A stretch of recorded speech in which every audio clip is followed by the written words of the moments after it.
This is my student support system. Keep watching, keep learning. Hello, welcome to my student support system. आज की class में हम study करने जा रहे हैं नर्वस सिस्टम का लेक्चर पार्ट 2। ये लेक्चर आप हिंदी में देख रहे हैं। यदि इसी लेक्चर को आपको इंग्लिश में देखना है तो आई बटन पे क्लिक करें। वहाँ से आपको इंग्लिश लेक्चर का लिंक मिलेगा या आप डायरेक्ट चैनल को भी विजिट कर सकते हैं। आज हम स्टडी करने जा रहे हैं ब्रेन और क्रेनियल नर्व्स के बारे में। ब्रेन सेंट्रल नर्वस सिस्टम का एक पार्ट है।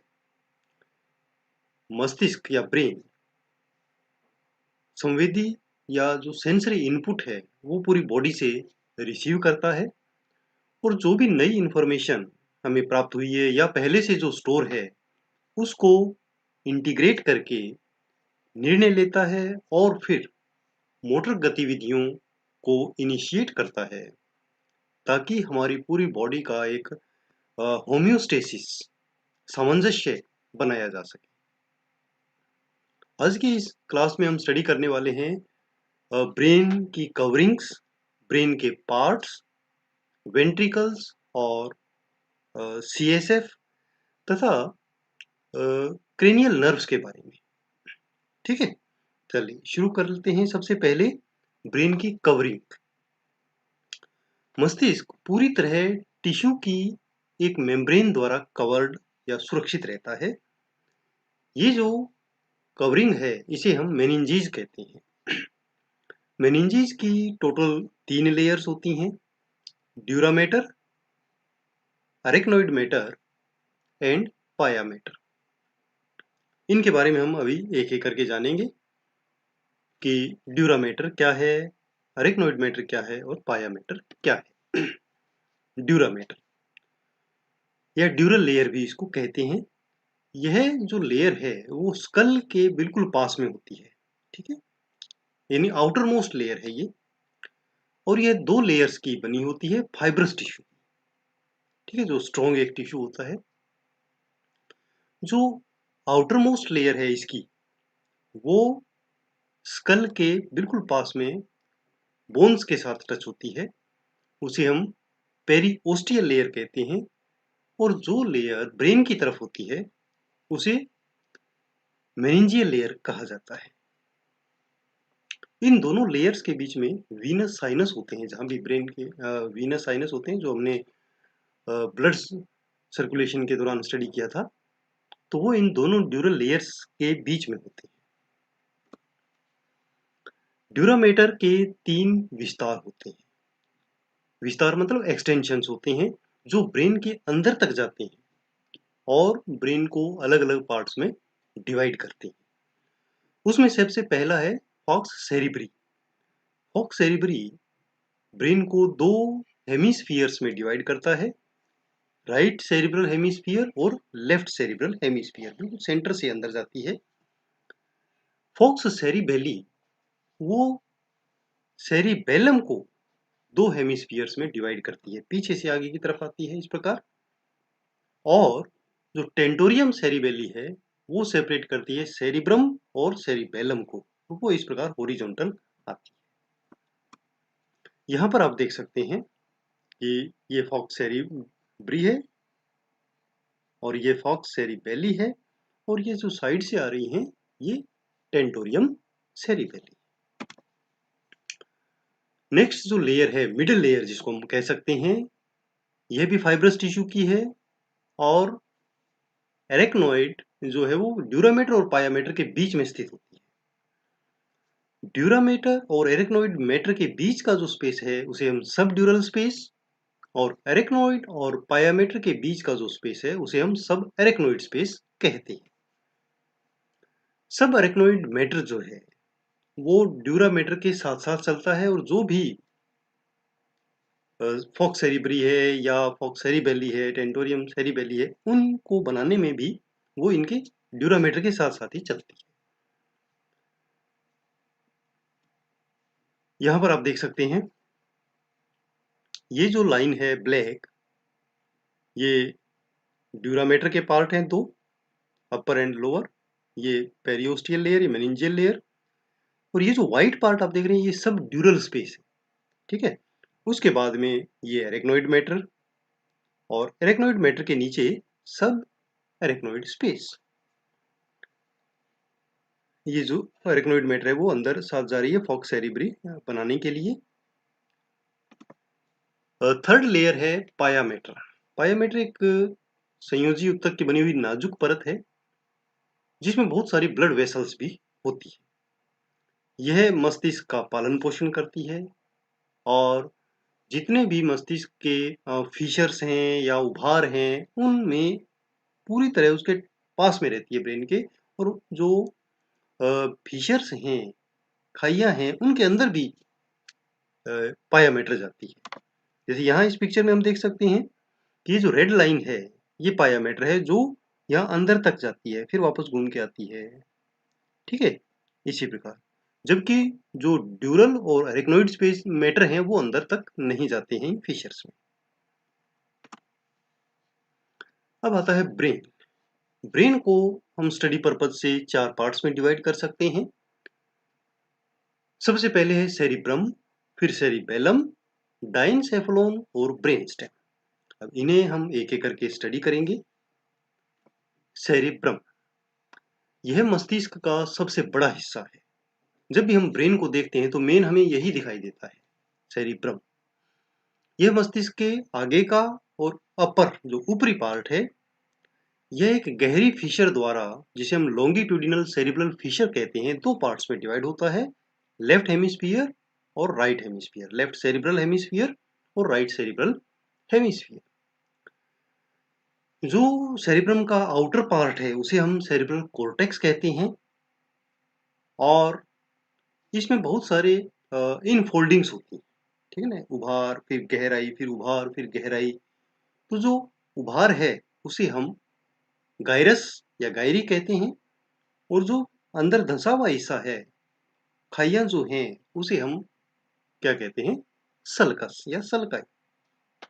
ये जो इनफोल्डिंग्स हैं ये ब्रेन के सरफेस एरिया को इंक्रीज करती हैं। यहाँ पर आप इस पिक्चर में देख सकते हैं कि ये जो उभरा हुआ हिस्सा है ये गायरी है, और ये जो लाइन आप देख रहे हैं ये सल्कस है, ठीक है। पायामेट्री इसके अंदर भी जाती है। ये 2 हेमिस्फीयर बन जाते हैं सेरिब्रम के, राइट हेमिस्फीयर और लेफ्ट हेमिस्फीयर।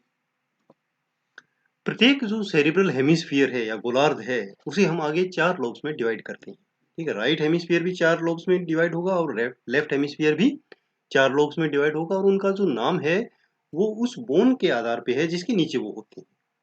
जैसे फ्रंटल लोब है, पेराइटल लोब, ऑक्सीपिटल लोब और टेम्पोरल लोब।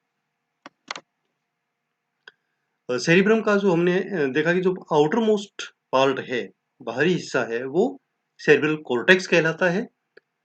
और सेरिब्रल कॉर्टेक्स मुख्य रूप से जो नर्व बॉडी है, नर्व सेल बॉडीज, उनसे बना होता है, और थोड़ा सा वो ग्रे कलर के होते हैं, तो इसलिए हम उसे ग्रे मैटर कहते हैं, ठीक है। तो आउटर पार्ट क्या हो गया, ग्रे मैटर से बना हुआ है, और जो मिडिल पार्ट है वो व्हाइट मैटर है। व्हाइट मैटर कैसे है, क्योंकि जो नर्व फाइबर्स हैं, एक्सोन्स हैं, उनसे वो बनता है, और वो व्हाइट कलर के होते हैं, तो वो हमें व्हाइटिश दिखता है, उससे हम व्हाइट मैटर कहते हैं।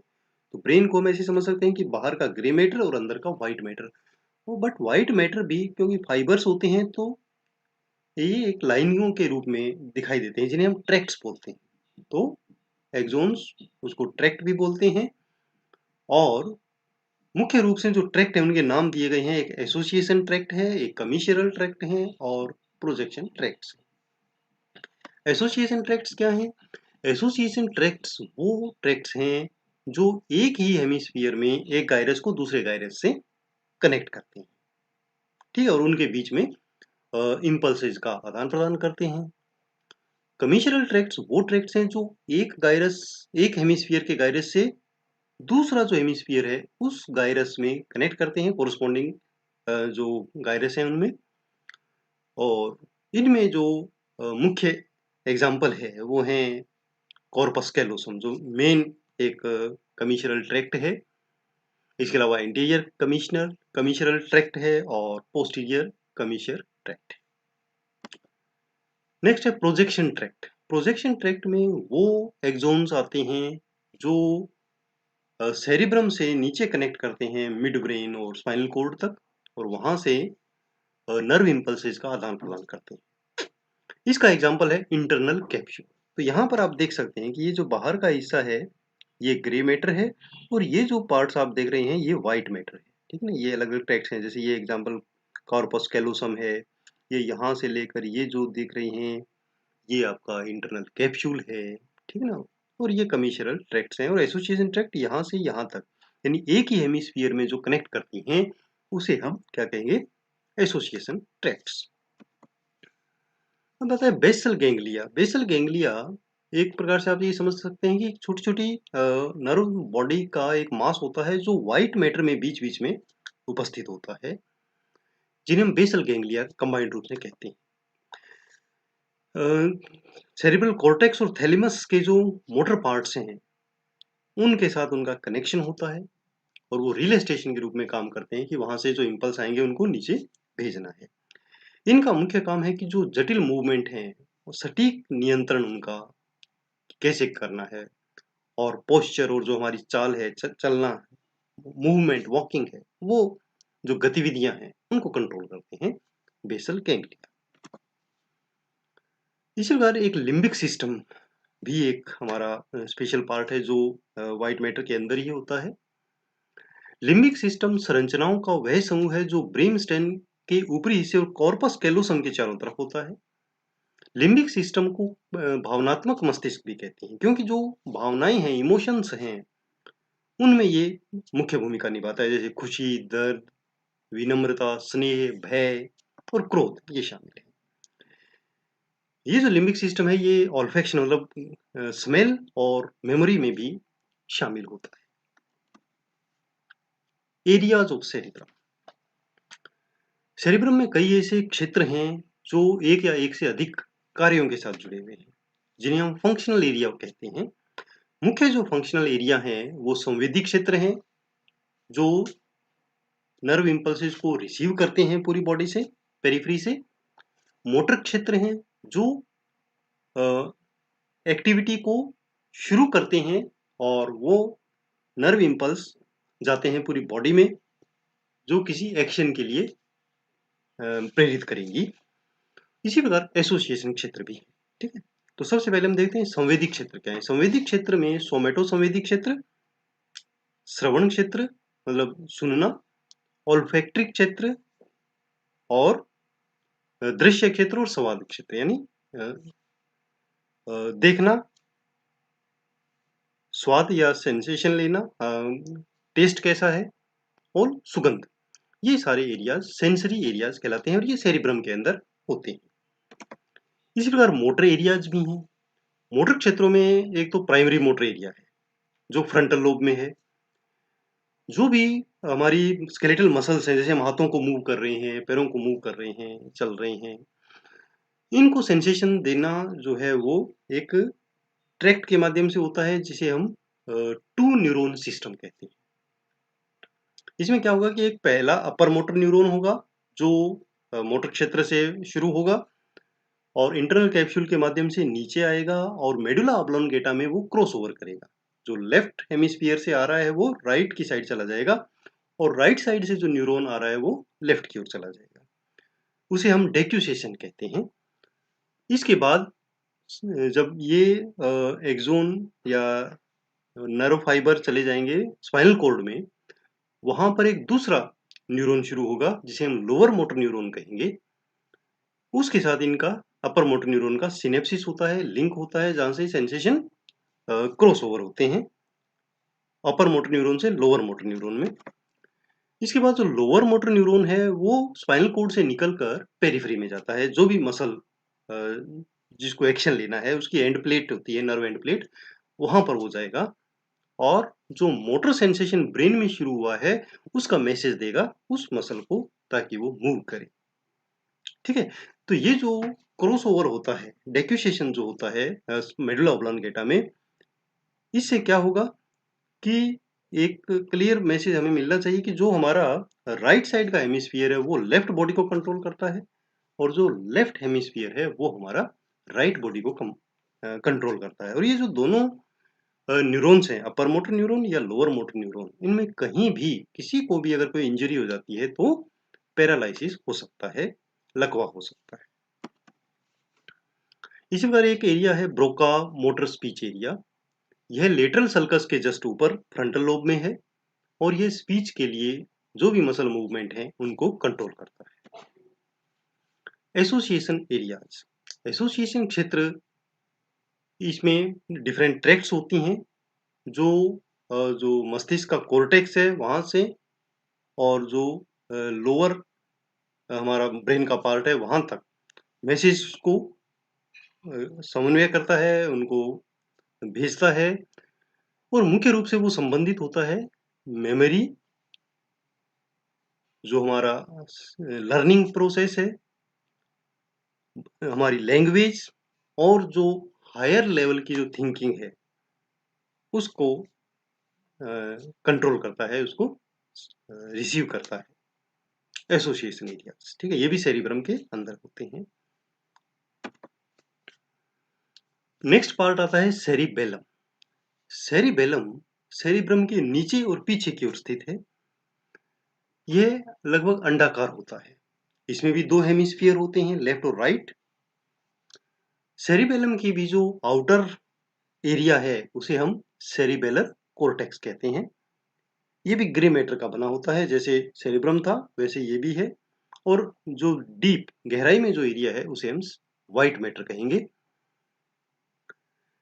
जो इसका ग्रे मैटर है, जो अपर एरिया है वहां पर समानांतर सलवटें होती हैं जिन्हें फोलिया कहा जाता है। और जो व्हाइट मैटर है उसकी जो आकृति है वो एक पेड़ के समान ब्रांच्ड होती हैं, जिसे हम आर्बर वाइटी कहते हैं। यह जीवन का वृक्ष कहा जाता है।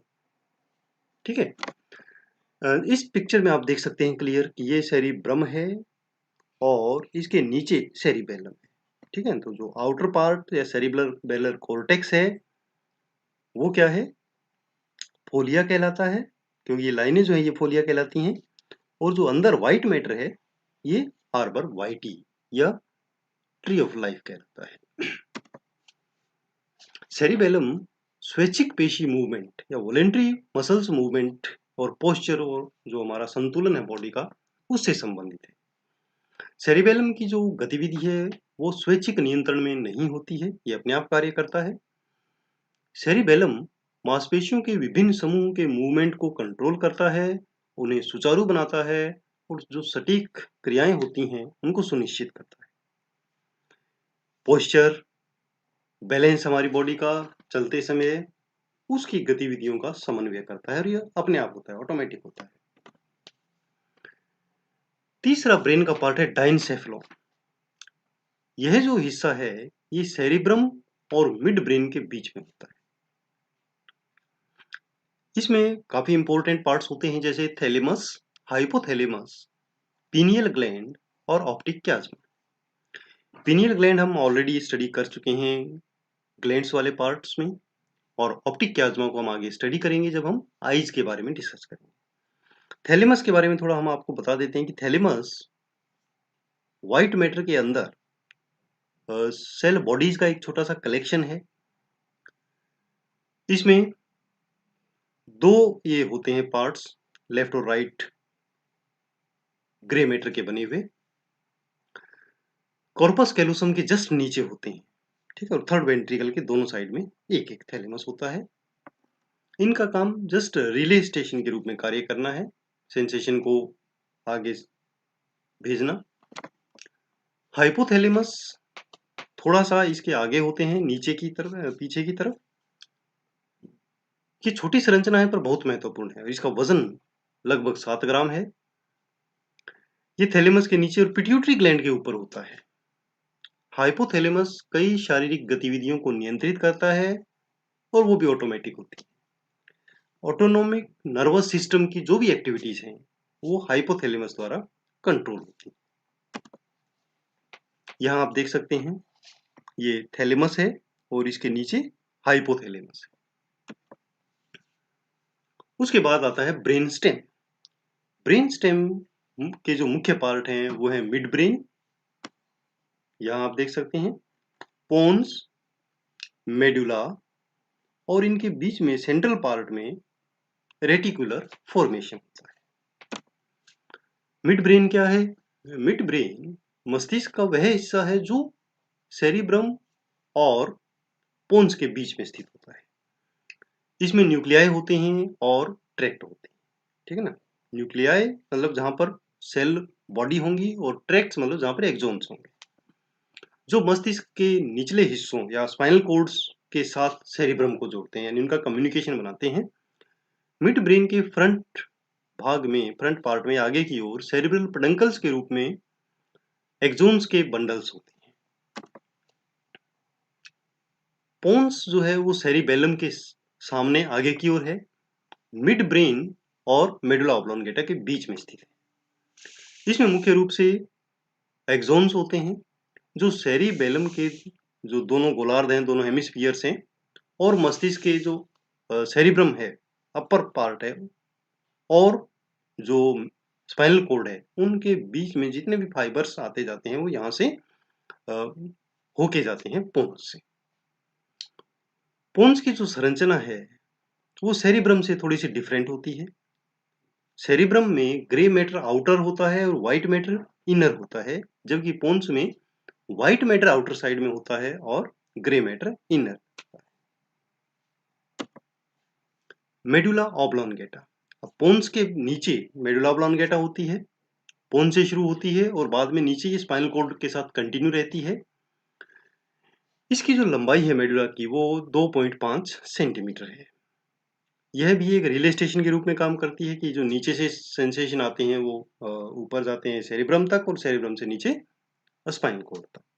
इसमें बहुत सारे सेंटर्स होते हैं जिन्हें हम ऑटोनोमस सेंटर कहते हैं, जैसे heart centre, respiratory centre, vasomotor centre, coughing, sneezing and vomiting centre. तो ये सारे ऑटोनॉमी सेंटर्स होते हैं और मेडुला ऑब्लोंगेटा में होते हैं। मेडुला में डेक्यूसेशन होता है। डेक्यूसेशन क्या है? जैसे अभी मैंने आपको बताया कि जो लेफ्ट हेमिस्फीयर है वहां से जो एक्सोन्स आ रहे हैं वो क्रॉस ओवर करते हैं मेडुला में, तो जो क्रॉसिंग ओवर है उसे हम डेक्यूसेशन ऑफ नर्व फाइबर्स कहते हैं। रेटिकुलर फॉर्मेशन, रेटिकुलर फॉर्मेशन जो ब्रेन स्टेम है उसके बीच में न्यूरॉन्स का एक कलेक्शन है जो चारों तरफ से ट्रैक्ट्स के द्वारा कवर्ड है। मस्तिष्क और जो स्पाइनल कॉर्ड है उसके बीच में जो भी सेंसेशन और एक्सोन्स का आदान प्रदान होता है, मैसेज का आदान प्रदान होता है, वो यहाँ से जाती हैं, ट्रैक्ट्स होती हैं। रेटिकुलर फॉर्मेशन स्वैच्छिक मोटर मूवमेंट और जो हमारी बॉडी का जो एक बैलेंस है उसको बनाए रखने में हेल्प करती है। अब आता है वेंट्रिकल्स ऑफ ब्रेन। वेंट्रिकल्स क्या है? हमारे ब्रेन के अंदर कुछ खोखले गुहाएं होती हैं जिन्हें हम वेंट्रिकल्स कहते हैं, और इसके अंदर मस्तिष्क मेरुद्रव या CSF भरा होता है।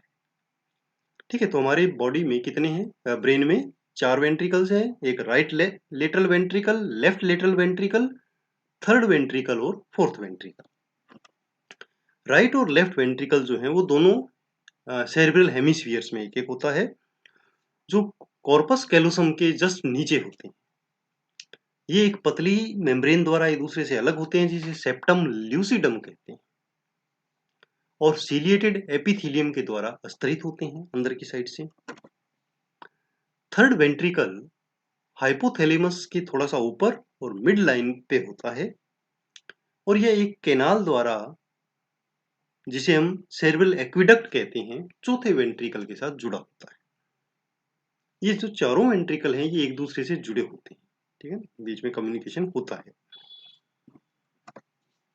फोर्थ वेंट्रिकल, फोर्थ वेंट्रिकल एक डायमंड शेप का या हीरे के आकार की एक कैविटी होती है जो सेरिबेलम और पोन्स के बीच तीसरे वेंट्रिकल के नीचे होती है। यह स्पाइनल कॉर्ड की जो सेंट्रल कैनाल है उसके साथ कंटिन्यू रहती है नीचे। इसके रूफ में फोरामिन होते हैं, छेद होते हैं, जहां से जो CSF है वो सब अरेक्नोइड स्पेस में चला जाता है। ये आप देख सकते हैं यहाँ इस पिक्चर में कि ये जो है ये लेटरल वेंट्रिकल्स हैं, इसके नीचे ये थर्ड वेंट्रिकल है और ये सेरिब्रल एक्विडक्ट है इतनी, और इसके बाद में ये फोर्थ वेंट्रिकल है।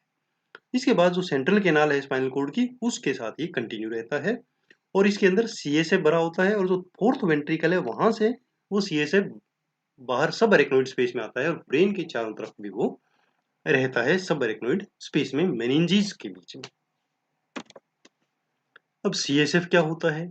CSF एक लिक्विड है जो कोरोइड प्लेक्सिस द्वारा सीक्रेट किया जाता है। कोरोइड प्लेक्सिस एक ब्लड वेसल्स का कलेक्शन है जो वेंट्रिकल्स की जो म्यूकस मेम्ब्रेन है वहां पर होता है, अंदर की जो एपिथेलियम है उसमें वहां कंटिन्यू सीक्रेट होता है।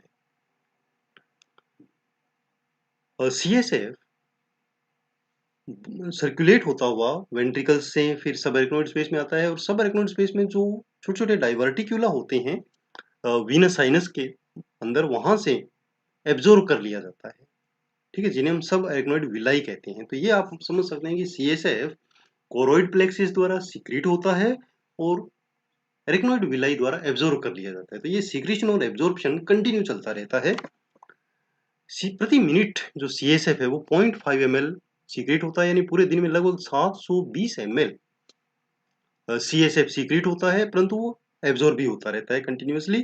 तो लगभग 150 ml CSF कंटिन्यू हमारी ब्रेन के चारों तरफ और अंदर बना रहता है और ये एक प्रेशर क्रिएट करता है जो फिक्स रहता है, जिसे हम CSF प्रेशर बोलते हैं।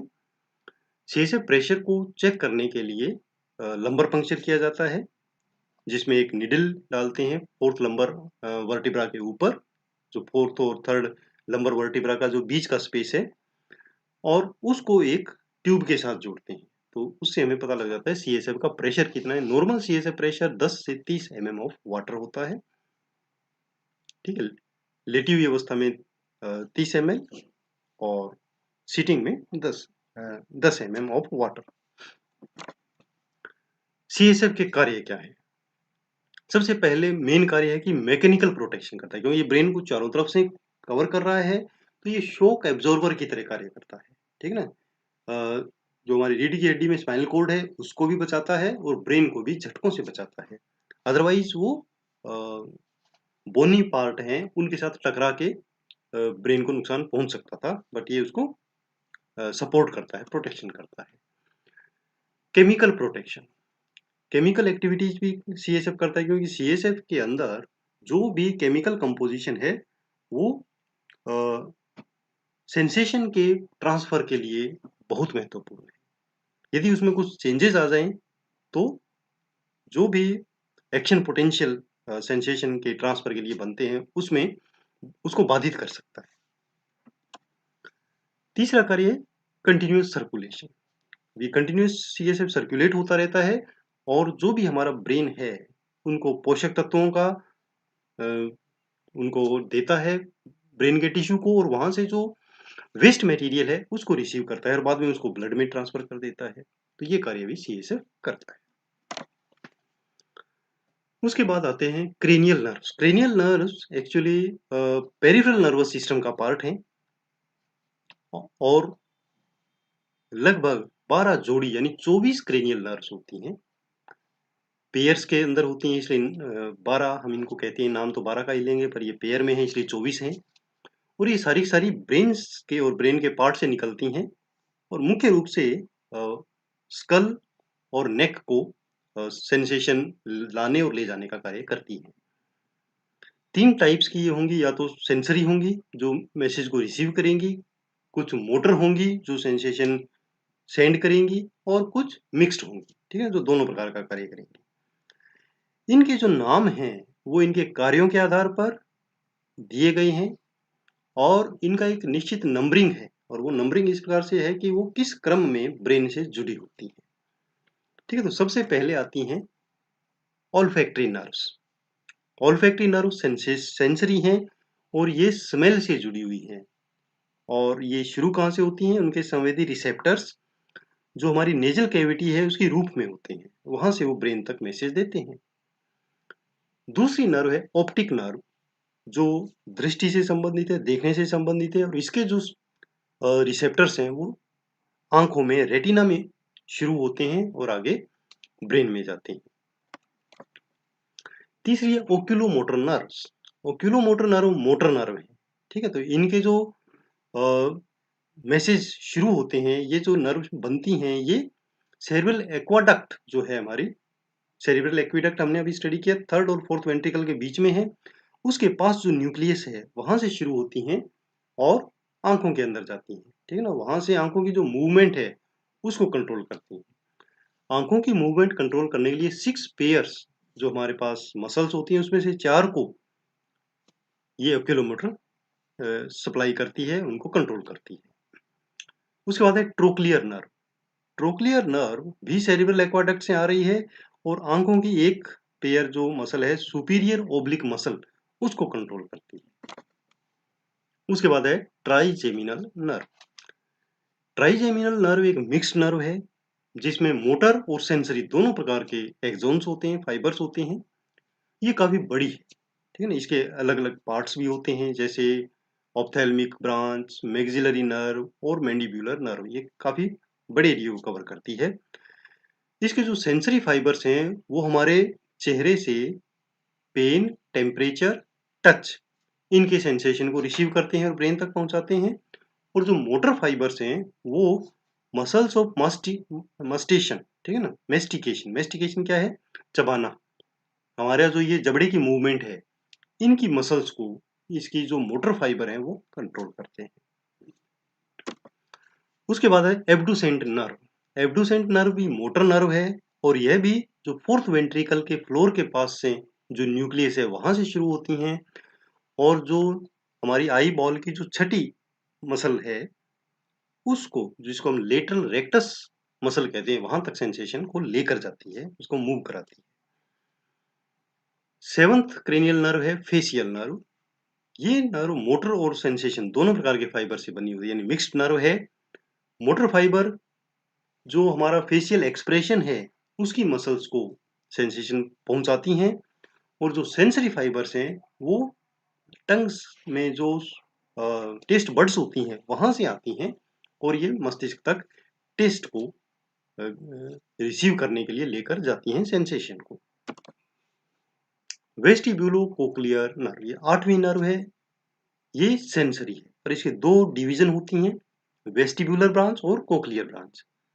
Vestibular branch semi circular canal जो आई ईयर के अंदर होता है वहां से शुरू होती हैं और मैसेज लेके जाती हैं बैलेंस के लिए, संतुलन बनाए रखने के लिए। और जो कोक्लियर ब्रांच है वो हमारा ऑर्गन ऑफ कोर्टी होता है इंटरनल ईयर में, वहां से शुरू होती हैं और जो हियरिंग सेंसेशन है, सुनने का जो मैसेज है वो लेकर जाती है ब्रेन तक। 9th क्रेनियल नर्व है ग्लोसोफेरिंजियल नर्व। ये भी मिक्स्ड टाइप की है। ग्लोसोफेरिंजियल के जो मोटर फाइबर्स हैं वो मेडुला से शुरू होते हैं और टंग और जो फेरिंग्स है उसकी मांसपेशियों को और पैरोटिड ग्लैंड की जो सीक्रेटरी सेल्स हैं वहां तक उनको प्रेरित करती हैं कार्य करने के लिए।